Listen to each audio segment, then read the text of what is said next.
So, I don't know, I guess you might consider us lucky.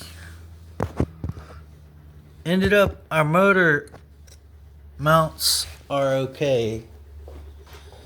I didn't know if I had bolts broken off in there, but you can see that right there's the problem child.